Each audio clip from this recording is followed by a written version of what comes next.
Auparavant, quand même, je voulais porter à votre connaissance cette lettre de Monsieur le préfet Bernard Gonzalez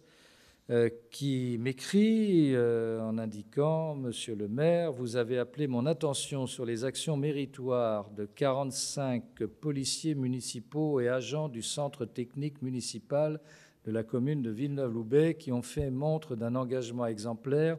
lors des inondations survenues les 23 et 24 novembre 2019. Aussi, en récompense de leur professionnalisme et de leur dévouement mis au service de leurs concitoyens, j'ai décidé de leur décerner la médaille de bronze pour acte de courage et de dévouement à titre collectif. Les diplômes ont été joints et déjà remis, notamment au centre technique municipal, sous la direction de Jean-Paul Zattara, ici présent, et puis évoqué avec une partie des policiers municipaux en attendant de les regrouper tous pour pouvoir leur décerner. Je remercie le préfet d'avoir bien voulu tenir compte de cette proposition. Je voudrais simplement vous dire que c'est la première fois dans l'histoire de la commune qu'un service municipal, à titre collectif, reçoit cette distinction de l'État, du préfet,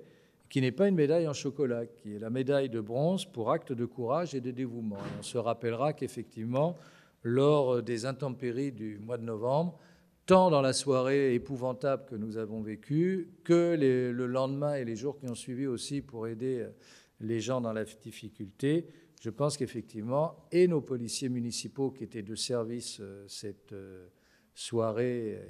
et de nuit, et le centre technique municipal et tous les agents des services qui étaient disponibles ont fait preuve de compétence, de dévouement, de disponibilité, et qu'il est bien de le rappeler. Par rapport à la caricature classique des chevaliers du fiel, nous pouvons répondre ici à Villeneuve-Loubet que si on venait tourner un film dans notre commune, ça ne serait pas pour ridiculiser les agents territoriaux, mais au contraire pour les mettre en valeur dans leur travail, d'autant plus que ce ne sont pas ceux qui sont les mieux payés de la commune. Voilà. Et donc, je tiens à le redire une nouvelle fois, solennellement, dans cette séance du conseil municipal, et pour que ça reste bien sûr dans le compte-rendu du procès-verbal du conseil municipal de ce jour.